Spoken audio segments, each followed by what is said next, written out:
Ya, sin más, voy a dar la palabra a un interviniente que no es de Asturias, es decir, una persona que está aquí para saludarnos, se llama Ferran Martínez, es senador del País Valenciano por Podemos, es economista y está en la Comisión del Senado de Economía y está aquí y nos va a dirigir unas palabras. Por favor, un fuerte aplauso para el senador Ferran Martínez.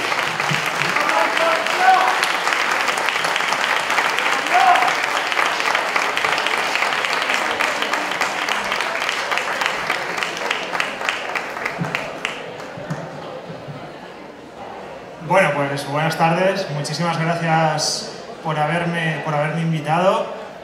Lo primero que quería deciros es que se echa mucho en falta que haya compañeros y compañeras asturianos nuestros en el Senado, pero esperamos que más pronto que tarde le daremos la patada a algunos indeseables como Areces y meteremos a compañeros y compañeras nuestras que vengan a defender a la gente y que vengan a defender su país.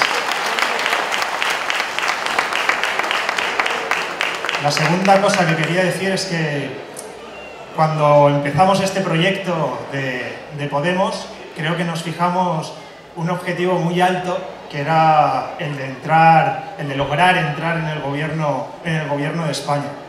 Creo que estos años de aprendizaje nos han enseñado, y también nuestra gente nos lo ha enseñado, que antes de entrar ahí vamos a tener que tener mucha experiencia previa en los municipios, que vamos a tener que tener recorrido también en las comunidades autónomas, que vamos a tener que demostrar que somos capaces de gestionar y que somos capaces de gestionar mejor que los que hay ahora.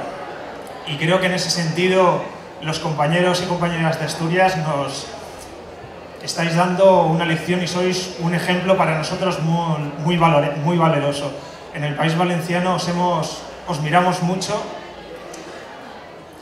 Nos habéis enseñado que es necesario construir una red de municipios, de concejales amplia, vasta, que es necesario tener una presencia institucional fuerte en el Parlamento Autonómico, que es necesario tener una organización cohesionada y fuerte, que esos son los retos y eso es lo realmente importante. Y solo quería deciros que desde cuando nosotros afrontamos nuestro proceso, nuestra última Asamblea Ciudadana, la segunda Asamblea Ciudadana Valenciana, nos presentamos con un proyecto que miraba mucho a Asturias, que se fijaba mucho en Asturias, y solo quería deciros que para nosotros sois un ejemplo, sois un referente y que vamos a estar siempre a vuestro lado para lo que necesitéis. Muchas gracias.